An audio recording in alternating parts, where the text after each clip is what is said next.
Hello and welcome everybody to another episode of Books and Bytes. Today, we're going to be taking a deep dive into Carl von Clausewitz on war. Now, this book was written in the early 1800s by a Prussian general, and he witnessed the Napoleonic Wars firsthand. So Mhm. this isn't just some dusty old military manual. It's a deep exploration of the nature of conflict itself, and you'll find this incredibly relevant even in the 21st century. Yeah, what's really fascinating about On War is that Clausewitz doesn't just focus on, battlefield tactics. He tackles the bigger picture, the very essence of why and how wars happen. His main themes revolve around war as an extension of politics, the unpredictable nature of war due to what he calls friction, the often bloody resolution of conflicts, and the crucial role of psychological and moral factors in determining victory or defeat. So it's not just about moving troops around on a map. It's about understanding the complex interplay of politics, strategy, and human psychology. Exactly. Clausewitz wants us to understand that war is never an isolated event. It's always rooted in political motives and serves political ends. He famously stated, "War is essentially a political act." And that idea underpins his entire philosophy of warfare. That makes you think about how we analyze current events, doesn't it? I mean, if we want to understand a conflict, we can't just look at the battles. We have to understand the political motivations behind them. Precisely. Take any conflict in the news today. Understanding the political objectives of each side is essential to predicting how the conflict might unfold and what the potential outcomes could be.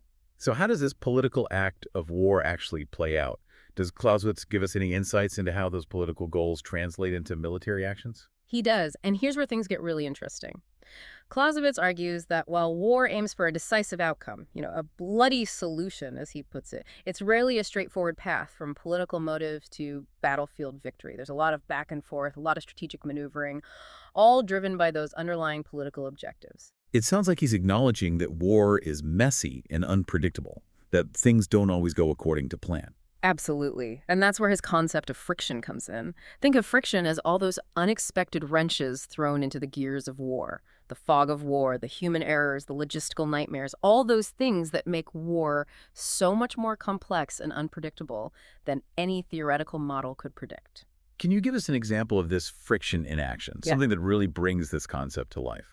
One of the most classic examples is Napoleon's invasion of Russia in 1812. You've got Napoleon, this brilliant military mind, planning a swift victory. He probably thought he had accounted for everything. But what he didn't anticipate was the sheer vastness of Russia, the brutal winter, the scorched earth tactics employed by the Russians.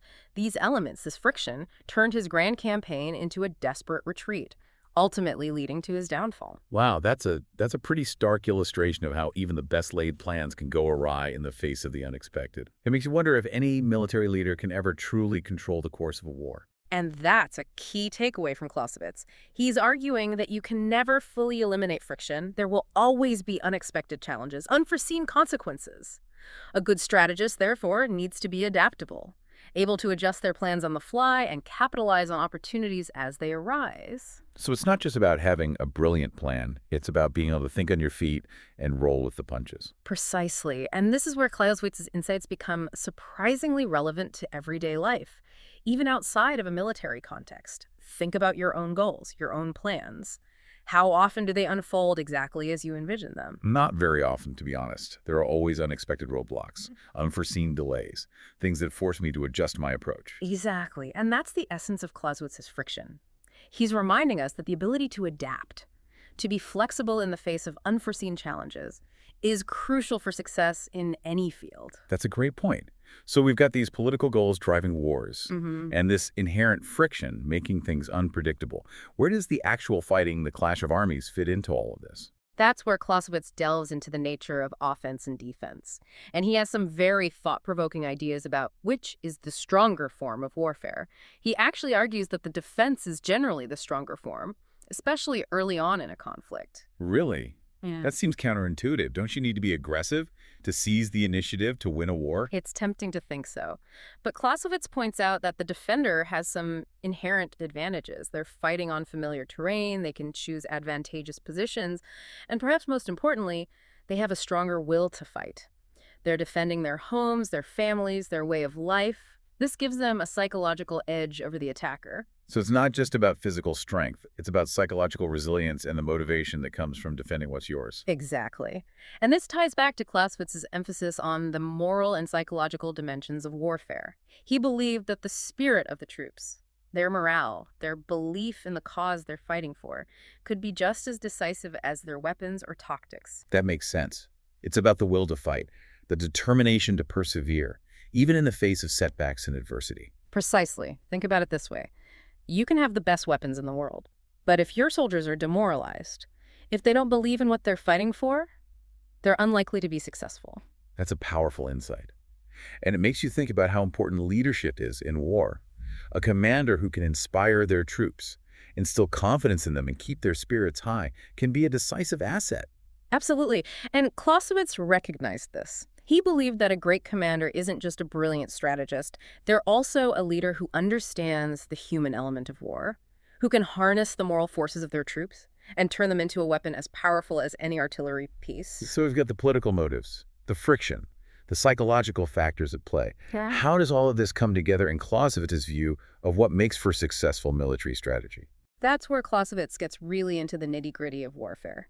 He argues that strategy should be viewed not as a rigid plan, but as a dynamic process of adapting to the ever-changing circumstances of the conflict.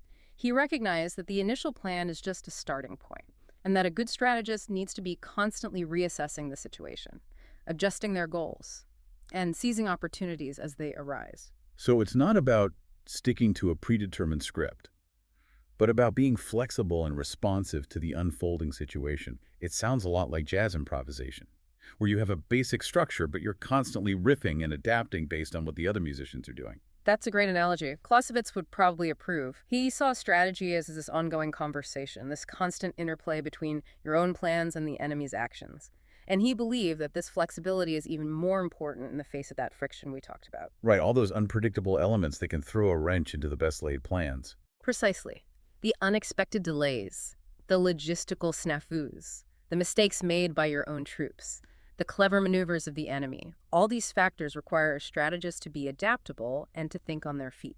So it's not just about having a brilliant plan. It's about having the mental agility to adjust that plan when things inevitably go off script. Exactly. And remember, this applies not just to warfare, but to any complex endeavor. Think about a business leader facing unexpected market shifts, or a scientist dealing with unexpected results in an experiment. The ability to adapt, to think creatively, and to adjust your approach based on new information is a key skill in any field. That's a great point. It makes Clausewitz's ideas much more relatable and applicable to our own lives. Yeah. But let's get back to the battlefield for a moment. How does a commander actually go about implementing this flexible, adaptable approach to strategy? Are there any specific concepts or tools that Clausewitz offers? He does, and one of the most crucial ones is the concept of the center of gravity. It's a fascinating idea. He describes it as the hub of the enemy's power, the source of their strength and resilience. It might be their main army, or a critical city, a vital economic resource, or even a charismatic leader whose influence holds everything together. So it's not just about brute force. It's about identifying what's truly essential to the enemy's war effort and targeting that. Exactly. It's like finding the linchpin that holds everything together. Remove that linchpin and the whole structure collapses. That makes a lot of sense. Yeah. But how do you actually identify this center of gravity? It seems like it could be pretty elusive, Right. especially in a complex conflict. It definitely requires careful analysis Yeah. and a deep understanding of the enemy's situation. Remember, Clausewitz's emphasis on the political nature of war, well, that comes into play here as well. The center of gravity isn't always a purely military target. It could be something political, economic, or even social. So a skilled strategist needs to be a bit of a detective, carefully piecing together clues to figure out what makes the enemy tick, what keeps him going. Absolutely. And that's where Clausewitz's emphasis on understanding the political and social context of a war becomes so crucial. You can't just focus on the military aspects of a conflict. You need to understand the enemy's culture, their political system, their motivations, their vulnerabilities. It's about seeing the bigger picture, not just the battlefield. So it's about understanding the enemy as a whole, not just as a military force. Precisely. And once you've identified that center of gravity, the next challenge is figuring out how to target it effectively. This might involve a direct military attack, but it could also involve more indirect approaches like economic sanctions, diplomatic pressure, or even propaganda campaigns aimed at undermining the enemy's morale. So there's no one-size-fits-all approach. You have to tailor your strategy to the specific situation and the nature of the enemy's center of gravity. Exactly. And that's where Clausewitz's emphasis on adaptability comes in again. A good strategist needs to be flexible enough to adjust their approach based on the specific circumstances they face. Now, Clausewitz also wrote extensively about the importance of the defense in a world that often glorifies offensive action. His argument that the defense is generally the stronger form of war seems almost counterintuitive. Why did he believe that? It's definitely one of the more thought-provoking aspects of On War, and it forces us to question our assumptions about what constitutes strength in warfare. Clausewitz believed that the defense is inherently stronger because the defender has several advantages, and we've already touched on some of them. Think about it. The defender is fighting on familiar terrain, they can choose advantageous positions, and they often have the support of the local population. That makes sense, but wouldn't that make the defender seem passive, just sitting back and waiting to be attacked? Not necessarily. Clausewitz doesn't see the defense as purely passive. He argues that a successful defense isn't just about absorbing the enemy's attack, it's about exploiting opportunities to launch counterattacks and seize the initiative. So a smart defender isn't just a sitting duck. They're actively looking for ways to turn the tables on the attacker. Exactly. Think of it like a boxer who's skilled at dodging punches, and then delivering a knockout counterpunch when the opponent overextends himself. That's a great analogy. So the defense isn't just about absorbing blows.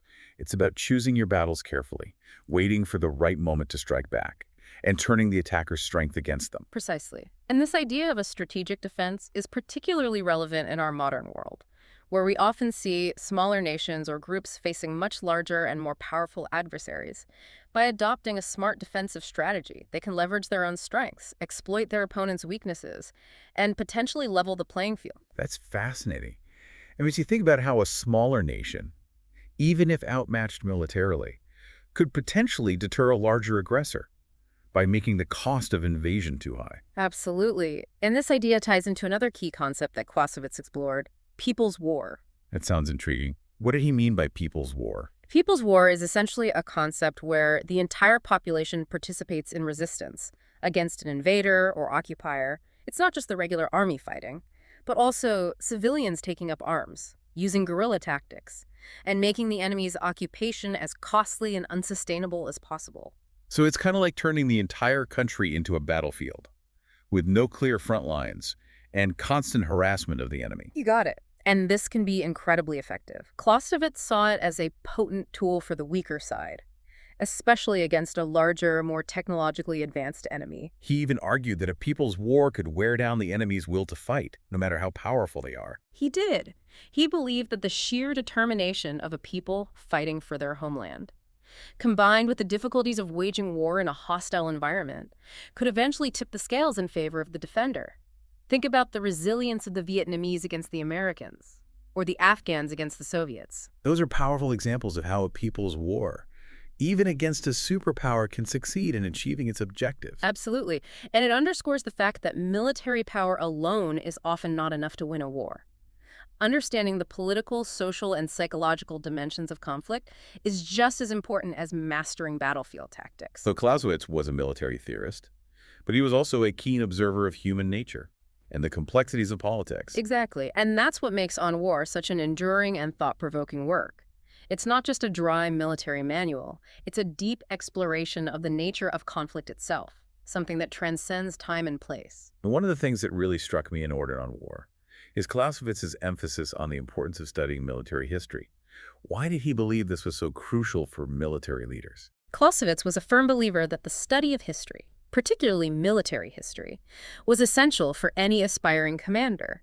He saw it as a way to learn from the successes and failures of those who had come before, to develop a deeper understanding of the timeless principles of warfare, and to cultivate the judgment and intuition needed to make sound decisions on the battlefield. So it's not just about memorizing dates and battles, but about extracting valuable lessons and insights from the past, almost like having a conversation with those who've already walked the path you're about to embark on. That's a great way to put it. He believed that by studying history carefully, commanders could develop a better understanding of the timeless principles of warfare and the complex interplay of factors that determine success or failure. It's about developing that strategic intuition. that kudo, as he called it, that allows you to see the patterns in the chaos and make decisions under pressure. And he wasn't just advocating for a passive reading of history, right? He believed that commanders should actively engage with historical accounts, question assumptions, and look for alternative interpretations. Exactly. He didn't want commanders to just accept the traditional narratives or the official accounts. He wanted them to dig deeper, to challenge conventional wisdom, and to use history as a tool for sharpening their own analytical skills. So he's advocating for using history as a way to think critically about warfare, not just as a source of ready-made answers. Precisely. He saw the study of history as a way to develop the intellectual flexibility and adaptability needed to navigate the complexities of war. He believed that history can teach commanders not just what to do, but how to think. And that emphasis on critical thinking and the need to adapt to specific circumstances is a recurring theme in On War, isn't it? It's like he's saying that there's no one-size-fits-all approach to warfare, that every situation is unique and demands its own solution. You're absolutely right. He recognized that the unpredictable nature of war demands flexibility and adaptability.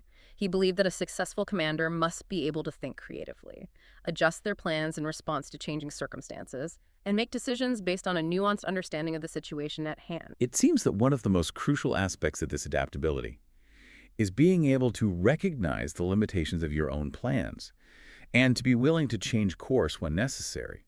But that can be tough, can't it? Especially when you've invested so much time and effort in developing a particular strategy. It absolutely can be. Clausewitz understood this, and that's why he placed so much emphasis on the concept of the culminating point of attack. Yeah. Yeah, it's essentially the point at which an offensive operation reaches its peak, where its momentum stalls, its strength is depleted, and it becomes vulnerable to a counterattack. It's like a wave that's crashed onto the shore, it's spent its energy, and can no longer push forward. So even a successful offensive can eventually reach a point where it becomes too risky to keep pressing the attack. Exactly. And this is where Clausewitz's insights can be incredibly valuable for both attackers and defenders. Well, for the attacker, recognizing the culminating point is crucial for knowing when to consolidate gains, regroup, and perhaps even shift to a defensive posture. It's about recognizing that pushing beyond this point can lead to overextension, exhaustion, and ultimately failure. And for the defender. The culminating point is the moment to strike back, to seize the initiative and exploit the attacker's vulnerabilities. This is where understanding the terrain, having fresh reserves, and maintaining high morale can be decisive. So it's a critical turning point in the battle, where the momentum can shift dramatically. Precisely. And it highlights the importance of adaptability and strategic thinking in warfare. A good commander, whether on the offense or the defense, needs to be constantly assessing the situation, recognizing opportunities, and adjusting their plans accordingly. It seems that understanding this culminating point requires a keen sense of timing and a deep understanding of the enemy's capabilities and vulnerabilities. Absolutely. It's not a simple formula, but rather a dynamic concept that emerges from the interplay of many factors. A skilled commander needs to be able to read the battlefield, anticipate the enemy's moves, and make judgments based on often incomplete information. Another concept that Clausewitz explores that I found particularly intriguing is the idea of absolute war. It sounds pretty intense. What exactly did he mean by that? Absolute war is a complex concept, and it's one that's often been misunderstood and even misused. It's essentially a theoretical construct, a way of thinking about war in its purest, most extreme form, where there are no limits on the use of force, and the goal is the complete annihilation of the enemy. That sounds pretty terrifying, to be honest. But didn't Clausewitz himself acknowledge that such a thing as absolute war could never exist in reality? He did. He recognized that in the real world. War is always constrained by political factors, by limitations of resources, by the need to maintain public support, and by the inherent fog of war that makes it impossible to fully control events. So why even bother with this concept of absolute war if it's just a theoretical abstraction? Because even though absolute war is never fully realized in practice, it serves as a valuable analytical tool. By understanding the inherent tendency of war towards escalation, towards the unlimited use of force, we can better grasp the dynamics of real-world conflicts and the dangers of allowing them to spiral out of control. Think of it as a warning sign, a reminder of the potential for vigilance inherent in warfare, and the importance of maintaining political control over military operations. It's like knowing where the guardrails are, even if you never intend to hit them. It helps you stay on the road and avoid a catastrophic crash. That's a great way to put it, and I think that's one of the key takeaways from On War. It's a book that forces us to think deeply about the nature of conflict, about the complex interplay of politics, strategy, and human psychology. And it's a book that remains incredibly relevant even in our modern world, where the nature of warfare is constantly evolving. Absolutely. While the tools of warfare have changed dramatically since Clausewitz's time, the fundamental principles of strategy, the importance of understanding your enemy, and the need to adapt to ever-changing circumstances are as relevant today as they were 2 centuries ago. On War is a challenging read, but it's also incredibly rewarding. It's a book that stays with you, that makes you question your assumptions, and look at the world in a new light. I completely agree, and I think one of the reasons it's so enduring is that Clausewitz doesn't offer easy answers or simplistic formulas. He challenges us to think for ourselves, to grapple with the complexities of war, and to recognize that there's always more to learn. So for our listeners who are intrigued by Clausewitz and want to learn more, what would you recommend as a next step? I'd say dive into On War yourself and see what resonates with you. Don't be intimidated by its length or complexity. Approach it with an open mind and a willingness to grapple with challenging ideas. And remember, On War is not just a book about warfare. It's a book about human nature, about decision-making under pressure, and about the timeless challenges of strategy and leadership. That's fantastic advice. And it brings us to the end of our deep dive into Carl von Clausewitz on War. Thank you for joining us on this journey and for sharing your insights. It's been a fascinating exploration. My pleasure. On War is a book that I keep coming back to, and I always find something new in it. I hope our listeners will have a similar experience. And for our listeners, we encourage you to explore On War for yourselves and to consider how its timeless wisdom might apply to the challenges we face today. This has been Books and Bytes, and we'll see you on our next deep dive.